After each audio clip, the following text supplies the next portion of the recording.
Amém, irmãos? Amém, irmãos? Boa noite a todos. Quero saudar os irmãos com a paz do Senhor. Amém, irmãos? Você está aqui comigo?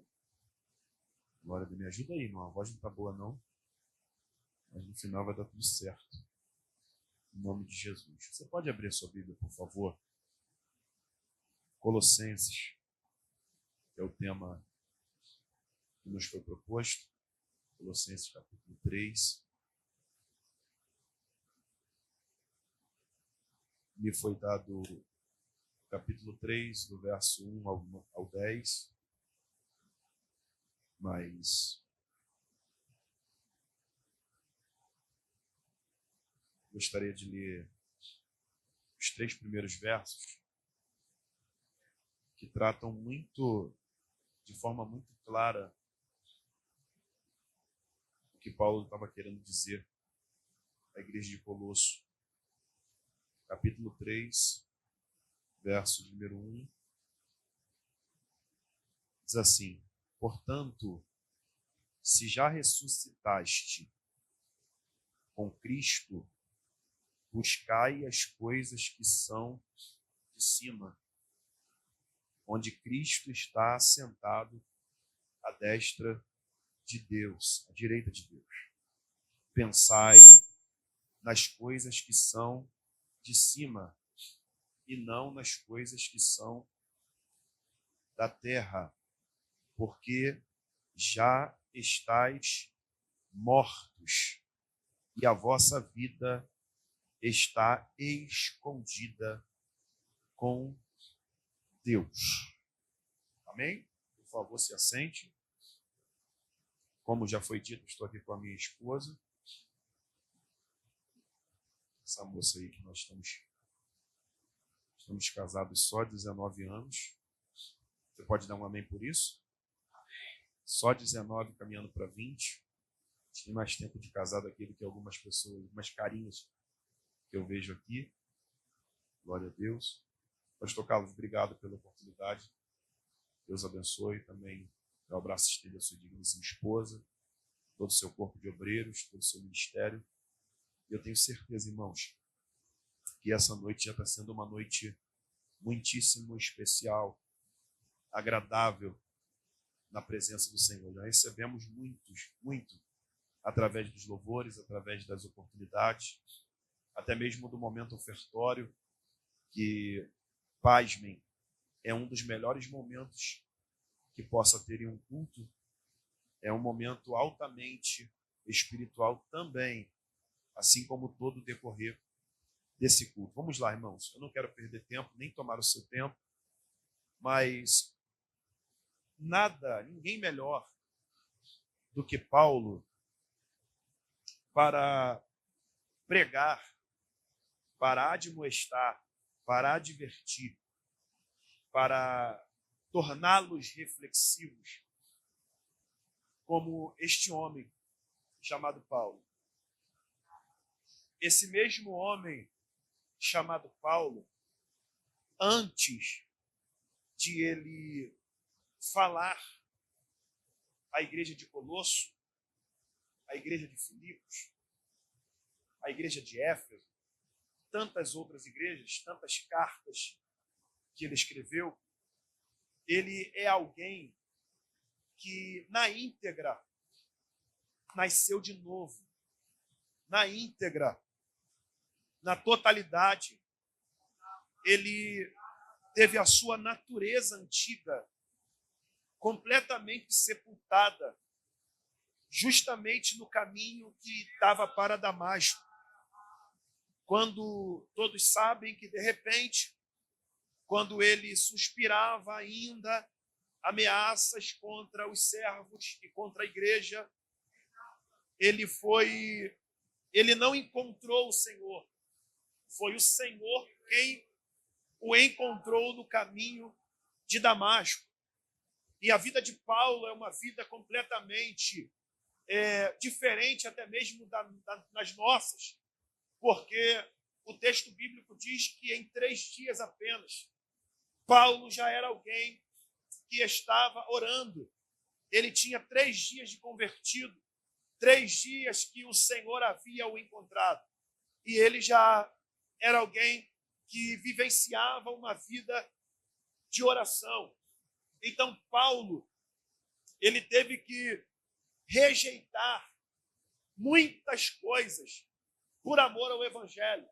Ele teve que se desfazer de muitas coisas, de muitos momentos e até mesmo de muitos lugares para servir a Deus de forma inteira, de forma integral, de forma que fosse na plenitude. Ele precisou se desfazer de algumas coisas. Então, Paulo era alguém altamente gabaritado, altamente experiente, altamente uma pessoa apta para falar o que falava, para agir como agia, porque Paulo era um missionário, um evangelista, um apóstolo, era alguém que, na sua natureza, ele, no seu coração, na sua intimidade, era alguém que vivia na terra, mas que não tinha a terra como parâmetro para a sua vida. Ele sabia bem que ele vivenciava na terra, mas que a terra era nada mais, nada menos do que uma simples passagem. E ele mesmo muitas vezes se tratou a si mesmo como alguém que fosse um peregrino e que não duraria muito nessa terra. Paulo, ele sempre vivenciou aqui, mas sempre entendeu que não era daqui.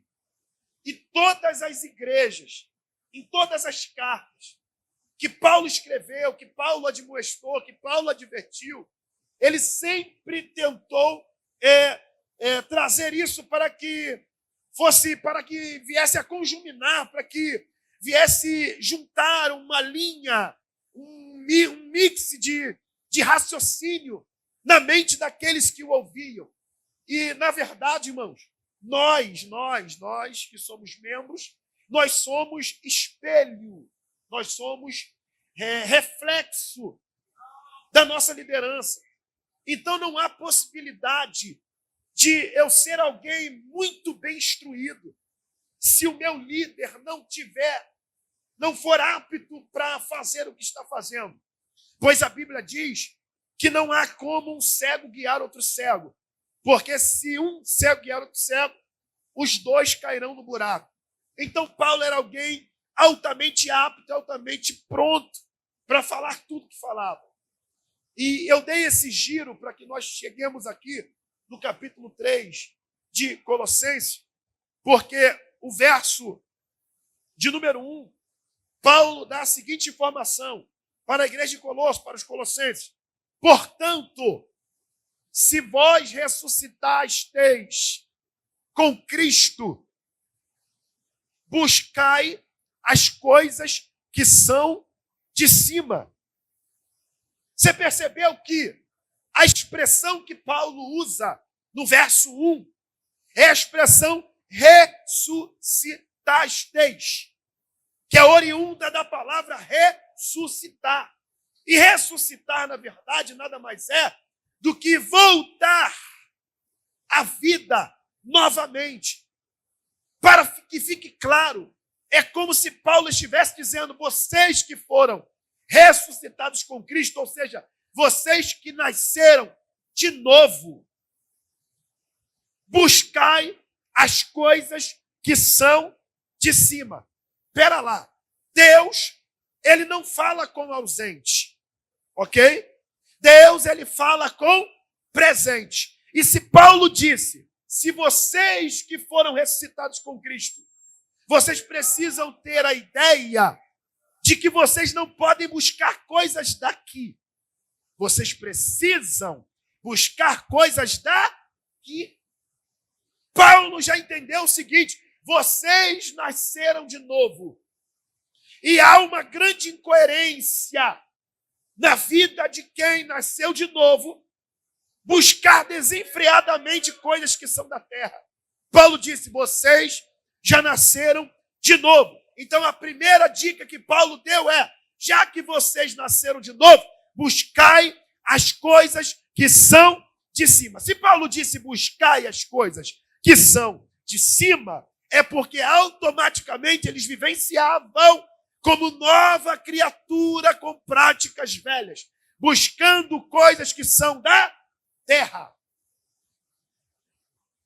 Então Paulo disse isso porque eles precisavam ouvir. Eles eram novas criaturas, novos servos em Deus. E ainda assim, mesmo estando em Deus, buscavam as coisas que eram da terra. Paulo disse, vocês precisam mudar o pensamento. Vocês precisam mudar a busca. Porque vocês estão aqui, mas não são daqui. Não busque coisas daqui. Busque coisas do alto. Primeira expressão que Paulo diz, buscar. E só busca quem quer encontrar. Não é isso? Versículo 2.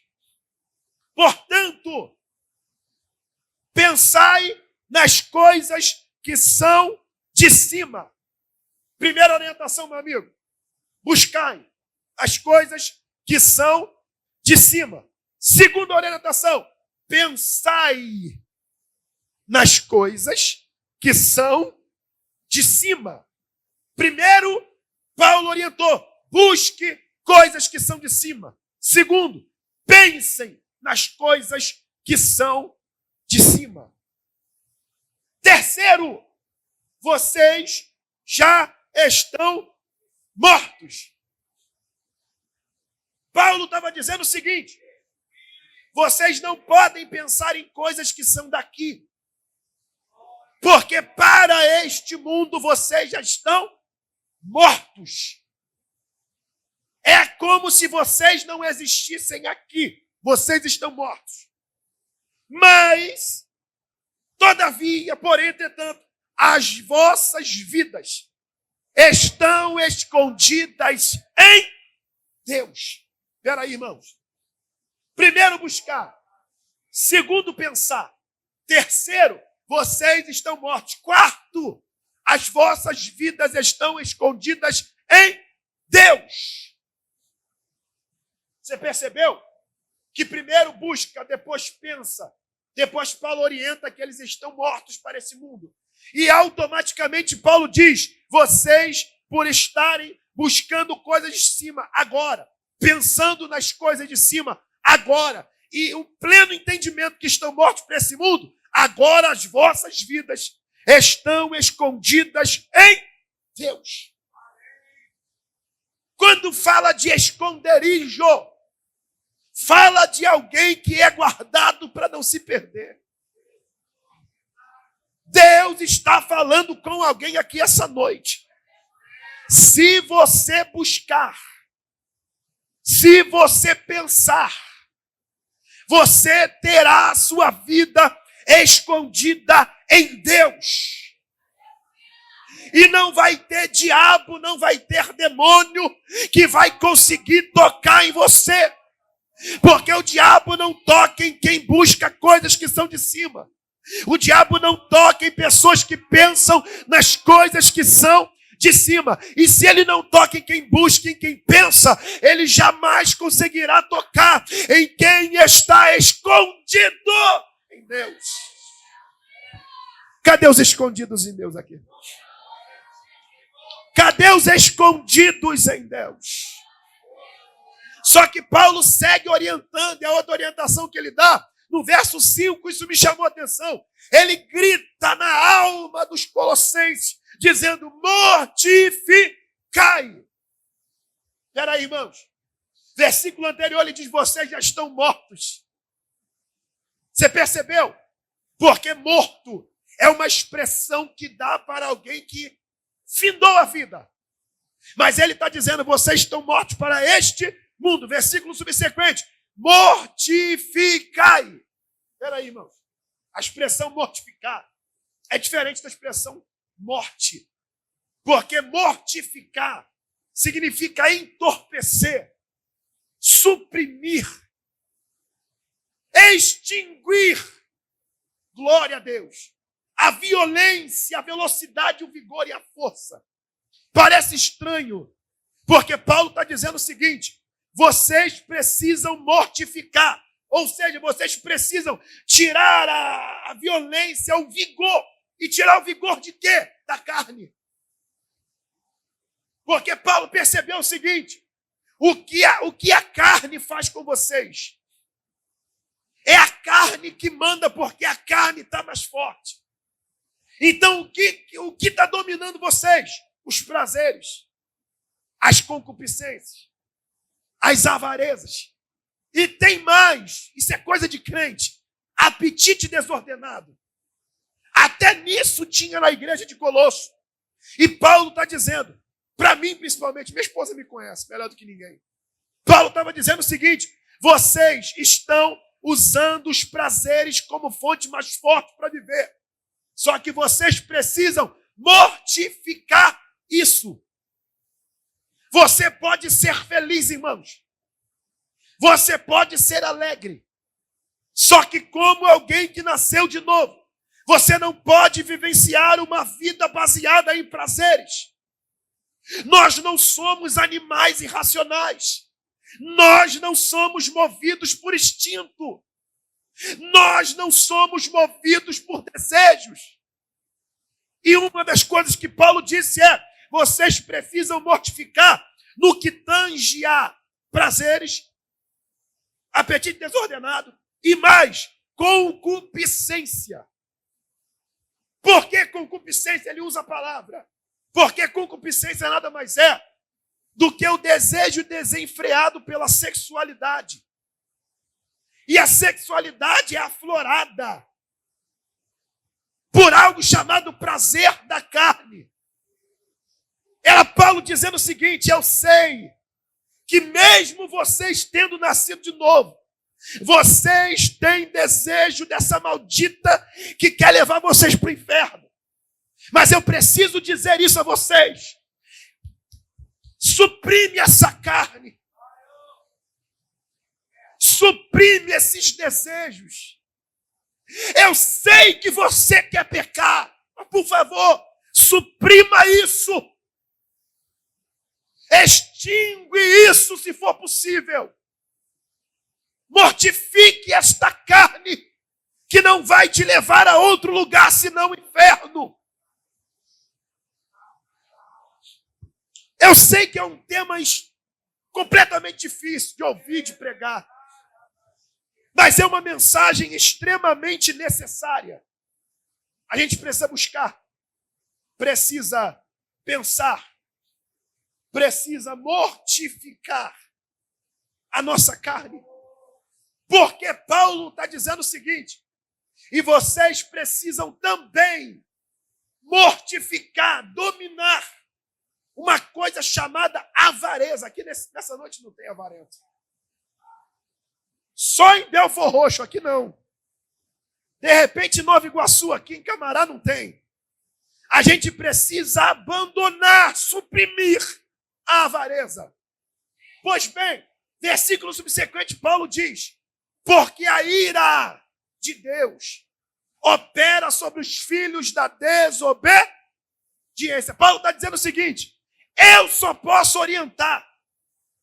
São vocês que decidirão se mortificarão a carne ou não. Eu aprendi, irmãos, com o autor de Eclesiastes, capítulo 12, que ele diz o seguinte: que o pó volte à terra como era. O espírito volte a Deus que o deu. Espera aí, pastor aqui é psicólogo, vai saber mais do que eu. Nós somos tricotômicos ou não? Nós somos espírito, né? Essa é a ordem: espírito, alma e corpo. O pregador está falando sobre pó, carne. Está falando sobre espírito. A carne vai voltar para o pó, como era. O espírito para Deus. Mas por que ele não fala da alma? Porque a carne, pastor Carlos, já tem destino certo. Pó. O espírito, segundo Gênesis 2:7, que é o fôlego de vida, ele já tem também endereço certo para ir, que é para Deus. A carne volta para a terra o espírito volta para Deus e a nossa alma, ela não tem destino definido. Nós, quem definimos para onde a nossa alma vai. Porque a Bíblia diz que a alma que pecar, essa, amor, porque tem gente que vive como se não fosse tricotômico. Pensa que vive só na carne. E que ao deitar numa pedra fria, vai cumprir só esses dois destinos: pó, terra, carne para terra, espírito para Deus, e acabou. Só que tem um intermediário que somos nós, quem decidimos para onde a nossa alma vai. Parece estranho, mas o próprio apóstolo Tiago, ele advertiu aos irmãos, dizendo o seguinte: vós viveis nos prazeres, viveis nas obras da carne, como se fosse demorada a vinda do Senhor. Era Tiago dizendo: vocês só vivem assim porque vocês não acreditam mais que Cristo voltará. E quem vive na carne, nos prazeres da carne, ele não tem nenhuma expectativa mais da volta do Senhor para buscar a sua igreja. Só que aí Paulo, no capítulo 3, vai dizer o seguinte: despojai também da ira. Essa é uma palavra que me pegou. Porque Paulo está dizendo: abandona a ira. Abandona a cólera. Ah, irmãos, parece estranho. Porque tem gente que diz: crente não é bobo. Mas Paulo orientou: larga a malícia. Malícia, irmãos, nada mais é do que tudo que eu quiser fazer, eu penso em levar vantagem. Eu penso em sobressair. Essa é a malícia que Paulo está dizendo. E outra: largue também a maledicência. E o que mais, Paulo? As palavras torpes. Efésios 4, 29, Paulo escreveu também aos Efésios. A mesma coisa, parece que é uma carta direcionada às duas igrejas. Porque no 4, 29 ele diz: não saia na vossa boca nenhuma palavra torpe, mas somente a que for transmitir edificação e trazer graça aos que ouvem. Olha só, irmãos, Paulo orientou, vamos recapitular: buscar as coisas que são de cima, pensar nas coisas que são de cima, mortificar a carne, porque assim nós estaremos escondidos em Deus. E agora, largar a impureza, concupiscência, avareza, apetite desordenado. Paulo dá orientação sobre abrir a boca duas vezes.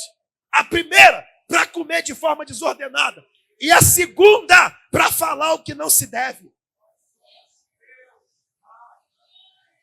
O que Paulo está dizendo? Vocês não podem ser crentes, pastor Carlos, que quando abrir a boca só abre para que não presta. Opa! Primeiro, Paulo está advertindo: vocês têm o costume de abrir a boca para comer de forma desordenada. Vocês estão descontrolados. Mas vocês também têm o costume de abrir a boca para falar palavra que não presta. Então vocês precisam controlar as bocas. Oh, Jesus. Você percebeu que Paulo está falando dele sobre algo que entra e sobre algo que sai? O que entra, comida, e o que sai, palavra torpe. Oh, Jesus. Só que aí em Mateus capítulo 15, Jesus diz que o que contamina o homem não é o que entra, mas é o que sai. Porque o que sai provém do coração. E aí, o autor de Provérbios capítulo 4, verso 23, ele diz: sobretudo que se deve guardar, guarda o teu coração, porque dele provém as saídas da vida. Paulo está falando aos Colossenses que eles são pessoas que abriram a boca 2 vezes. E as 2 vezes para fazer algo incoerente. Aí Deus está nos alertando nessa noite. Porque nós não podemos chegar ao nível máximo de inconveniência. Onde ninguém pode falar nada com a gente. Onde ninguém pode participar segredos. Porque nós não temos palavras sadias para dizer. Então que sejamos equilibrados ao abrir as nossas bocas. Irmãos, eu sei que é meio complexo, mas o pastor Carlos me antecedeu. E ele falou sobre Adoni Bezek. Permita-me, pastor, intromissão. Só para um apontamento, por favor. Adoni Bezek, irmãos, para quem não sabe, olha o que ele fez com os reis. O pastor falou aqui. Eu estou falando de equilíbrio, não estou agora? Estou falando de equilíbrio. Ele cortou os polegares das mãos e os polegares dos pés de 70 reis. Por que fez isso? Ele não queria só que os reis comessem migalha embaixo da mesa. Não era só isso. Os polegares das mãos, obviamente, ele queria dificultar o manuseio perfeito da espada. Não dá para manusear a espada. E é justamente esse polegar que contém a nossa digital. Contém a identidade. Ou seja, numa tacada só ele estava tirando o manuseio da espada e a identidade. Porque tudo que o diabo planeja para nós é não sabermos mais quem somos em Deus. Há uma luta do inferno, irmãos. Porque o diabo quer que você entenda que você é aquilo que ele acha que você é. Mas só que nós somos o que a Bíblia diz que somos, e ponto final. A tua identidade não será perdida. Só que aí Adoni Bezek cortou os polegares dos pés. E todos sabem, de forma cientificamente, é comprovado, 40% do equilíbrio do corpo encontra-se nos polegares. Ou seja, eu não estou falando de equilíbrio. Adoni Bezek tirou a identidade, o manuseio da espada e tirou o equilíbrio. É por isso que essa geração, esse período de tempo em que novos estão se levantando, e nada contra isso, tem que se levantar mesmo, só que a igreja está vivendo um período um pouco estranho, porque é o período que a igreja mais tem poder, irmão. Mas é o período que a igreja menos tem equilíbrio.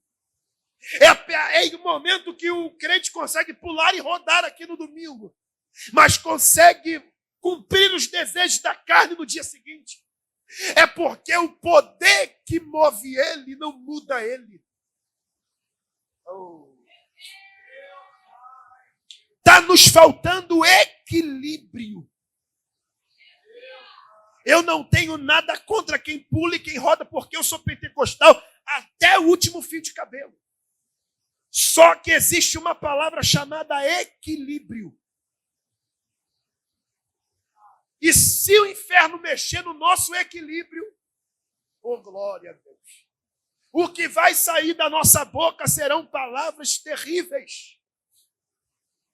Mas se você, irmãos, manter-se equilibrado, oh glória a Deus. Eu não sei se você está entendendo o que Deus está falando, irmãos. Mas se faz necessário você ser equilibrado. Eu vou falar uma coisa aqui rápida e caminhando para o fim.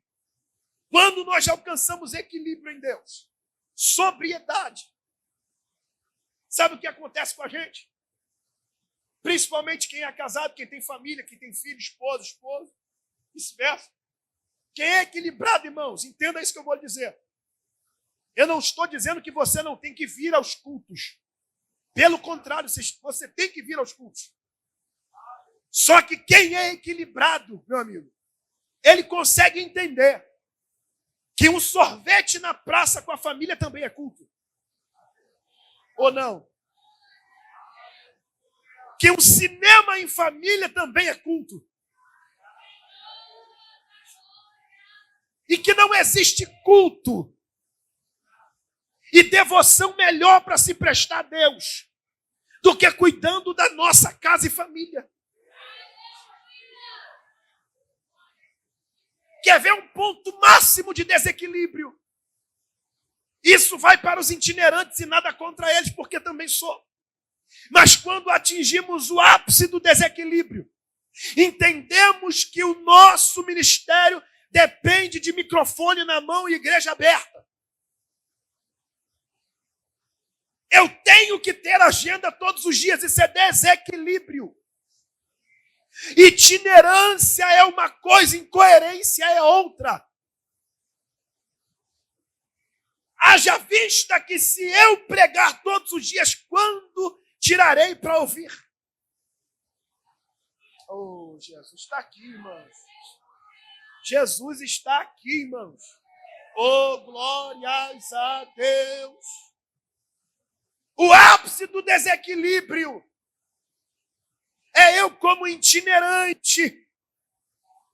O pastor só me vê domingo de ceia. Esse é o ápice do desequilíbrio. Mas se você for alguém equilibrado, glórias ao nome do Senhor, a tua vida vai andar, irmãos, de forma natural. Oh, Jesus. Eu já estou aqui pensando em levar um açaí para o meu filho, porque ele gosta. Isso também é culto. Esses dias eu errei com ele. Pedi perdão a ele. Isso também é culto. Porque se eu estivesse no ápice do desequilíbrio, total, eu acharia que eu era o dono da razão e o príncipe da verdade. Entenderia que eu não precisaria pedir perdão. Oh, aleluia. Só que a nossa vida é como uma flecha, irmãos. Você até tem o alvo para atingir, mas primeiro ela vai para trás. E não é você quem manda na flecha, é o arqueiro. Você está apontada para o alvo. Só que às vezes, para chegar no alvo, se faz necessário dar alguns passos para trás. Tem um antigo pastor meu que disse, Leandro, voltar nem sempre é sinônimo de derrota. Às vezes você está voltando para pegar impulso, para chegar no objetivo que Deus quer para a tua vida.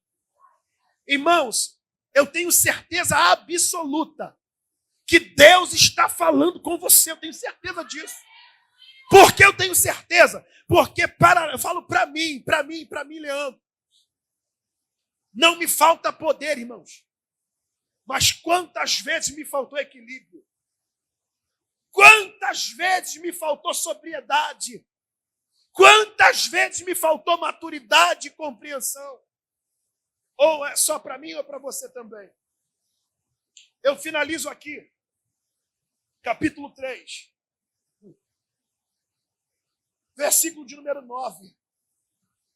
Não mintais uns aos outros. Eu não vou até o final por conta de tempo. Mas Paulo orienta. Depois de tudo isso que eu disse a vocês, eu preciso que vocês não mintam uns aos outros. Paulo estava dizendo o seguinte: a mentira, ela não tem vez aqui no nosso meio. Eu não sei se você sabe.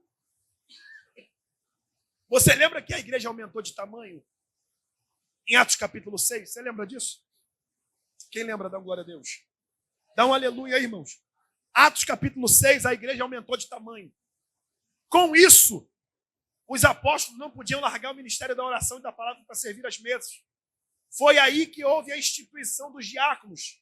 7 homens cheios do Espírito Santo, cheios de sabedoria, cheios de Deus e tudo mais, alguns padrões morais, espirituais, familiares. Não foi isso que aconteceu? Só que no capítulo 5, eu não vim aqui falar sobre morte, eu vim falar sobre a mentira que está incluído aqui no texto de Colossenses 3. Ananias e Safira morreram. E não morreram por outra coisa, morreram por mentira. Portanto que Pedro disse, não mentiste a homens, mas mentiste ao Espírito. Os dois morreram no tempo da graça, no capítulo 5. A igreja aumentou no capítulo 6, só no capítulo 6, de um capítulo para o outro. Você viu que Deus não matou Ananias e Safira. Deus matou a mentira da igreja. Quando a mentira da igreja morreu, a igreja cresceu. O que impedia o crescimento da igreja era mentira. Você percebeu isso? Atos capítulo 5, Ananias e Safira morreram, os dois mentirosos morreram. Capítulo 6, a igreja aumentou. Você já percebeu que uma das regras que Deus tem para fazer a igreja crescer é acabar com a mentira? E Paulo disse, não mintais uns aos. Paulo então está dizendo para nós, sedes verdadeiros. Posso pôr a igreja de pé? Por favor. Por favor, irmão.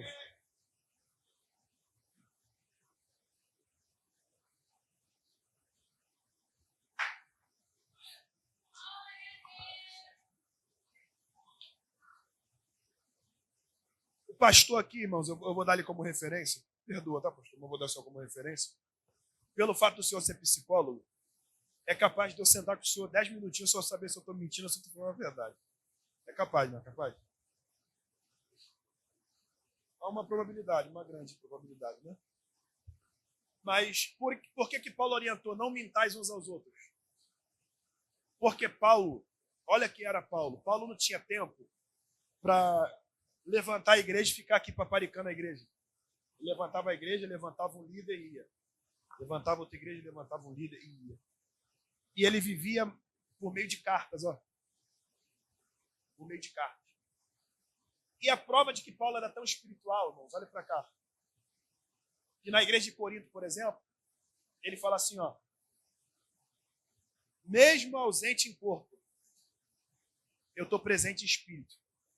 E ouve-se falar entre vós que há fornicação tal, a ponto de pessoas se relacionarem com as mulheres dos seus próprios pais.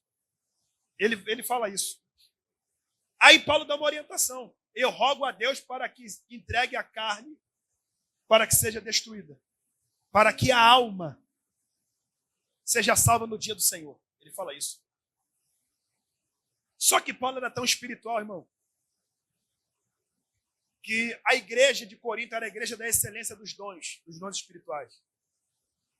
Eles tinham excelência nos dons, mas eles tinham veemência nas práticas carnais. E é por isso que Paulo está dizendo, não adianta, porque quando vocês mentem, Ananias e Safira mentiu ao Espírito Santo, mas quando vocês mentem, vocês não mentem a Deus, vocês mentem a si mesmo. Cá para nós, irmãos, é por isso que Deus odeia mentira. Porque não adianta eu estar num ambiente de verdade, vivendo uma vida de mentira. Não dá para enganar a Deus, irmãos. Só dá para enganar a nós mesmos. Cuidado. Eu ouvi uma frase esses dias e a frase era a seguinte: tome muito cuidado para você não viver ocupado de uma vida vazia demais. Aleluia! Eu quero orar pela tua vida. Eu quero orar para que Deus ele te conserve nessa verdade. E nada nem ninguém vai te arrancar da verdade. A Bíblia diz que nada pode contra a verdade, senão pela verdade. Mas Leandro, irmão Leandro, todo mundo faz. Qual é o seu nome? É todo mundo? Mas o Afrânio faz. Seu nome é Afrânio? Seu nome não é todo mundo. Versículo subsequente, eu não vou ler, mas diz que nós somos eleitos. Irmãos, eleito é aquele que foi votado por alguém. É alguém que recebeu um voto de confiança. E Deus está dizendo para alguém aqui, eu estou te dando um voto de confiança. Porque eu sei que você não é qualquer um. Você vai vencer tua carne. Você vai vencer seus instintos. Você vai vencer seus desejos. Porque Deus tem uma vida plena, de plenitude para nós. Você pode fechar os teus olhos, por favor? Deus, em nome de Jesus, estamos, ó Deus, na sua presença. Na presença de um Deus tão bom, tão maravilhoso, tão gracioso. O Senhor mesmo disse aos discípulos: sem mim, nada. Esse nada no original é não. Sem mim, não podereis fazer. Nossas forças, ó Pai, tenho plena certeza e convicção que estão firmadas em Ti. O Senhor é o nosso refúgio, a nossa fortaleza, o nosso socorro bem presente na hora da nossa angústia. Ó Deus, o tema desta noite, nós estamos com as nossas vidas guardadas em Cristo. Deus amado, subentende que é uma campanha não só para renunciar à carne, os prazeres, mas é uma campanha de livramento, uma campanha de cuidado do Senhor.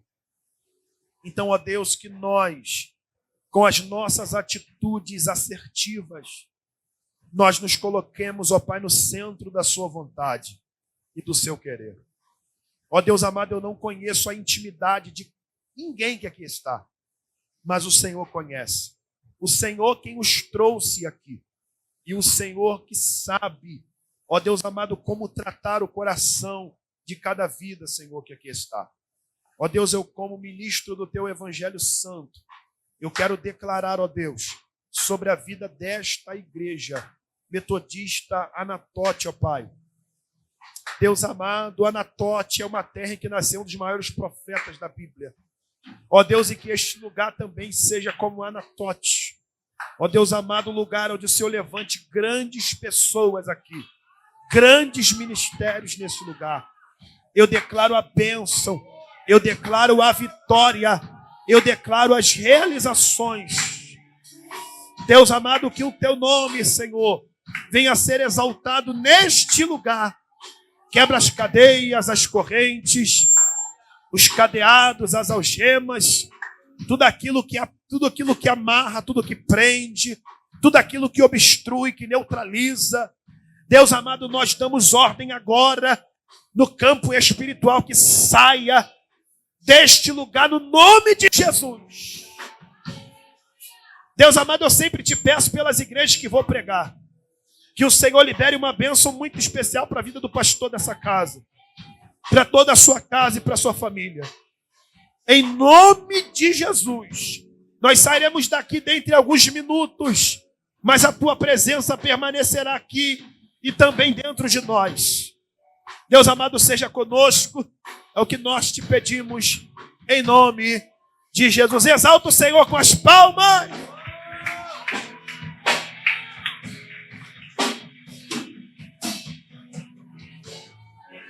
Interessante que o homem de Deus falou de equilíbrio. Domingo eu falei de coerência. Você precisa ser coerente. Você precisa ser coerente. Que o Senhor remova a mentira da sua vida. Que isso, pastor? Você está me chamando de mentiroso? Não. Mas se tem alguma mentira na sua vida, remova. Tá tudo bem e não tá bem. Tá tudo bem e não tá bem. Remove a mentira da tua vida. Diga assim comigo: Espírito de Deus, a minha vida é tua. E o que não presta em mim, eu te dou liberdade para o Senhor remover. Porque a minha vida está escondida em ti. Você pode celebrar a Deus com as suas palmas, igreja?